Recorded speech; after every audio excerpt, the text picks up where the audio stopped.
সম্প্রতি জম্মু ও কাশ্মীরের পেহেলগামে সন্ত্রাসী হামলার পর ভারত পাকিস্তানের অবস্থান সাপপেঁচির সম্পর্কে পৌঁছেছে, যা পরবর্তীতে সামরিক সংঘাতে রূপ নেওয়ার আশঙ্কায় পরিণত হয়েছে।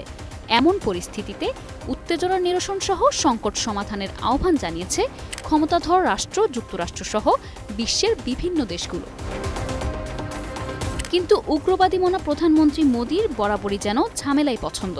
প্রতিবেশী দেশগুলোর সাথে ঝামেলা পাকানোই তার এক কুরুচিপূর্ণ অভ্যাস। সবসময়ই অপেক্ষায় থাকে কোন পার্শ্ববর্তী দেশগুলোর অভ্যন্তরীণ বিষয়ে নাক গলাবে কিংবা সংঘাত সৃষ্টি করে ওই রাষ্ট্রের ঘাড়ে চেপে মাতাব্বরি করা যাবে। কখনো বাংলাদেশ কিংবা কখনো পাকিস্তান, সব সময় প্রতিনিধিত্ব ফলানোই যেন তার একমাত্র পরিকল্পনা। ঠিক এমনই এক পরিস্থিতির কথা উল্লেখ করে একটি প্রতিবেদন প্রকাশ করেছে প্রভাবশালী মার্কিন সংবাদ মাধ্যম নিউ ইয়র্ক টাইমস। প্রতিবেদনে জানানো হয়েছে, সংঘাত এড়াতে নয় বরং পাকিস্তানের সামরিক পদক্ষেপের প্রস্তুতি নিচ্ছে ভারত।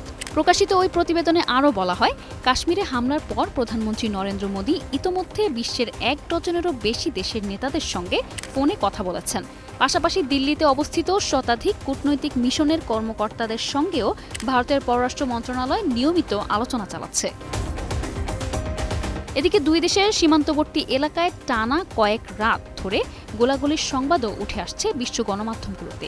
কেউ বলেছেন গত ৩ রাত ধরেই গোলাগুলি হয়েছে, আবার কেউ বলেছেন গত ৩ রাতের মধ্যে ২ রাতে গোলাগুলি হয়েছে। অন্যদিকে কাশ্মীরে নিরাপত্তা বাহিনী ব্যাপক ধরপাকড় শুরু করেছে এবং সন্ত্রাসী হামলার সাথে জড়িতদের সন্ধানে অভিযান চালাচ্ছে। সেখানে শত শত মানুষকে গ্রেফতার করা হয়েছে।